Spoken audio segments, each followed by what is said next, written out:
Every day, hundreds of thousands of people will enter Ireland's territorial waters, most of them genuine travellers, tourists, business people, returning expatriates.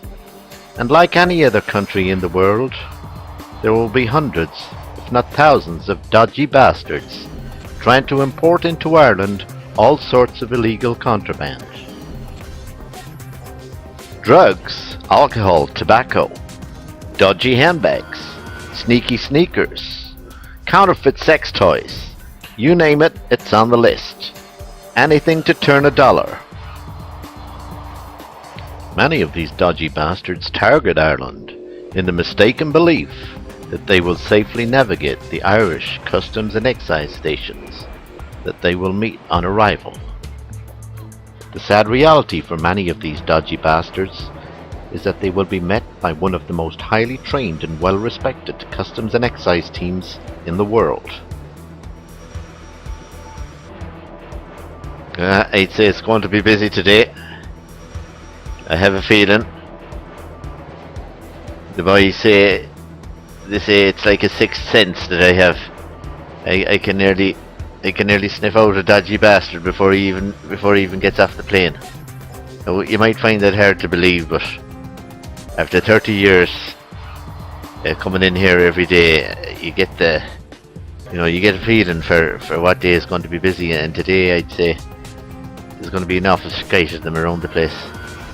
We'd nearly want extra rooms to put the fuckers in.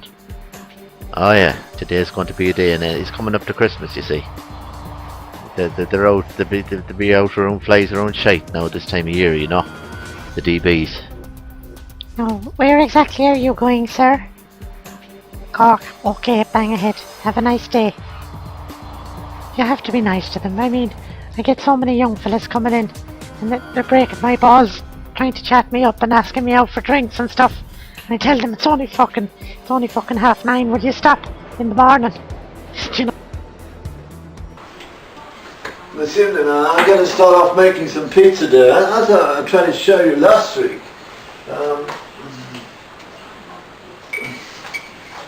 People say any clown can make pizza dough, and that's true.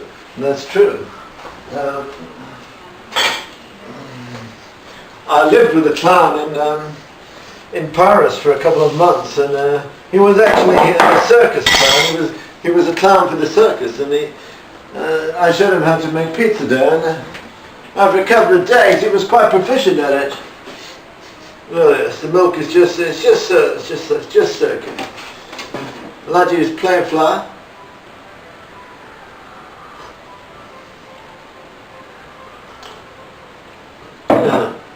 Usually when I have time I make my own flour because I believe it gives it that much more authenticity.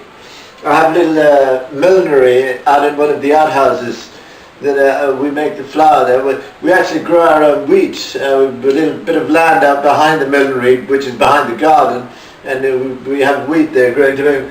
But due to the fact that most of the staff are off for the Christmas holidays, I haven't had time. I've been rushing and racing. But it's that time of year when everybody's rushing and racing. So most people, they just put flour, water, yeast, maybe a bit of sugar, and I like to add a lot of other ingredients. And Captain, you better take a look at this. Another spaceship, Captain. 3 missions in 3 years. Now I believe we've come across another bunch of extra fucking terrestrials, Captain. I mean, the odds are just astronomical. The Americans have been out with Starship Trump for 20 years. They haven't come across any extraterrestrials. A lot of black holes. He's right, Captain. I'm after putting the details into the computer here. And it says the computer won't even give out a reader. The number's too fucking big. I mean, the chances of coming across one of them are slim. 2 is just out of the question, but 3, Captain. I mean, it's like something out of the Twilight Zone. Do you remember that show? It was like do do do do do do do do. I mean, dark forces, Captain. There could be dark forces at work. All right, lads. Down to the minibar. We're gonna have to discuss some kind of a plan. 3 fucking times, huh? Unbelievable. You need to get a look at this, boys. I found this morning when I was out for a spacewalk. It was stuck on the windshield. I assumed it was a bit of space waste. Now that I had another look at it, it appears to be some kind of a message. Now I've studied the it looks it's very reminiscent of the ancient hieroglyphics that the Greeks used to use, and basically I think what it's saying is get the fuck out of Dodge, or something along those lines. This seemed to have some kind of an ancient a Western reference to it. I'm not too sure. Tell me more, Spock. All I can say for definite is that they're a cute bunch of bastards. To be able to put this up on the windshield and bypass all Starship Nola's security systems, they're obviously a fairly advanced bunch of ETs, or call them whatever. And I say we need to take the threat pretty seriously, in all fairness. You know. I enjoy cooking and talking about the cooking process, but sometimes when I'm out, you know, I get these idiots asking me about recipes and menus when I'm out.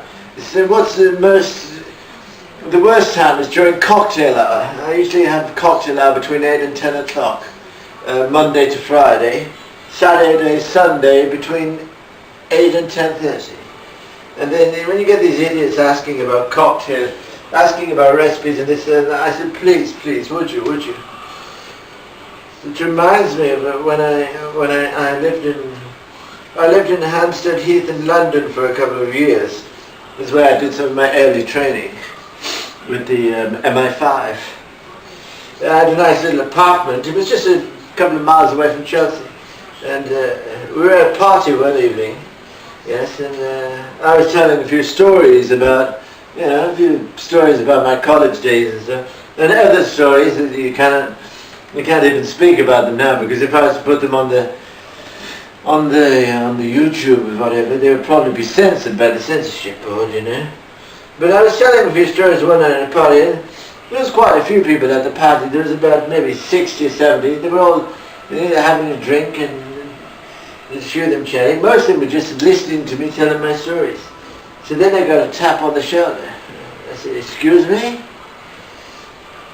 There was this man, this guy in a big suit, and he had a tie on, and he said, would you like to go upstairs? I said, I'm sorry, my friend, I like the ladies. He said, no, it's not that. He said, there's some special guests upstairs, and one of them was down passing through a few minutes ago. They heard you telling your stories, and they were wondering, would you like to go up and tell them a few stories? And I said, well, I suppose, why not? This is whatever, you know. Here we go, a flight in from, just landed from Malaga, Spain, 300 passengers. And they'd say you could be looking at about 10 dBs on this plane. They'll be trying to bring in all sorts of contraband materials. God knows what the hell you'll find. But I've seen a couple of them getting off there now. I'm certain, I can nearly tell you straight up that there's 2 of the fuckers I've spotted already. That's what I call it myself. You know, when I'm on the lookout. You know, I tell people in the pub in O'Brien's at night. The tourists ask me, well, how do you do it? I says, well, it's spotting. You see, it's a bit of spotting. I'm an expert spotter. I've actually been on safaris in Africa, and I've done some spotting over there, but it wasn't for DBs, it was more for the wild beasts like lions and tigers and stuff. I was spotting over there in Africa. If you'd like to come over here now, I'll give you a heads up on how things are going to go down. Would you have a look at this fella's credentials, Trees? He's well dodgy, yeah. Look at the outfit on him, huh? All the way from Barcelona, he says. We'll see about that. This book, he says, he maintains he's been in Ireland 9 times on holidays in the last 2 years. And I find that hard to believe now, in all fairness. I mean, look at the outfit on him. He's no Richard Branson. Although he tells us he has a business in Spain. But we'll find out exactly how it's going down now. I leave him in Teresa's hands for a couple of minutes, and she'll butter him up a bit. You've been on holidays in Ireland 9 times in the last 2 years. Is that correct, Pablo? So what I'm looking for now is a bit of salt. I don't usually trying to cut down on the salt, but again, due to the fact that most of my staff are away for the Christmas vacation, I have to put it in. So they brought me upstairs, and I said, oh yes, it was a lot fancier room. The room upstairs was well laid out. Everybody, they were sitting around like, it was kind of like a fine dining room with these big expansive kind of chairs, leather chairs, and there was a few couches and some of these beds that you fold out, and there was people there, and they were drinking and smoking and doing quite a bit of stuff. And then would you like to sit over here? So he introduced me then. He said, this is James. I said, good evening, James. And I recognized the face. It was James Hunt, the racing driver. And Ian Burton, the cricketer. And this is Anthony Hopkins, the actor, yeah. I said, good evening, good evening. And it was full of celebrities. And then this gentleman came in, there was 2 more guys with suits beside him. And he came over and he said, good evening. I said, yes, because I'd had a few beers on me this day. I said, your face is very familiar, you're on the television. And the other guy that was behind me, he tapped me and said, that's Prince Charles. I said, oh my God, I'm very sorry, Charlie. He said, no, don't worry about it, we're just here to have a bit of fun. So I was telling them some stories, we had quite a good time. It went on till all hours of the morning. I can't remember what time we finished up. But just as I said, I need to go home. And Charles said, stay on. So I said, no, I've got some things to deal with, top secret. He said, of course, yes. He said, would you like to come over and visit Mum someday? I said, you mean, yes, it's the Queen. I said, of course, that would be very nice. So a week later I was over at Buckingham Palace. I said, for fuck's sake, I've come a long way. Since my days in the west of Ireland, out selling ice creams and doing all sorts of things. So we were there, we had a couple of cocktails with the Queen herself, and we were having a chat, and I was telling her about my travels and stuff. And they said, well, you wait for lunch. She said, we have the caterers coming in for lunch to bring us some smoked salmon and some other petit devers or whatever the fuck you call them. And I said, yes, of course, I'll wait for lunch. I'd had a few cocktails at this stage, and I'd had a late night the night before. So they said, you wait for lunch. Anyway, the same day, what happened? It was about 1987. There's a crazy Irishman. He'd been captured outside. He had a gun on him. He was trying to break into Buckingham Palace to shoot the Queen. And there was mayhem. Secret Service agents all over the place. And I said, well, do you need any help, Charles? He said, no, we've got our usual security details looking after it. I said, okay. Because I told him at the party that I was an international man of mystery and also an international espionage agent. And he was quite surprised. He thought I was just, someone that went around telling stories. Tall tales, as he called them. And, yes, they said, well, the next thing he got a call on it.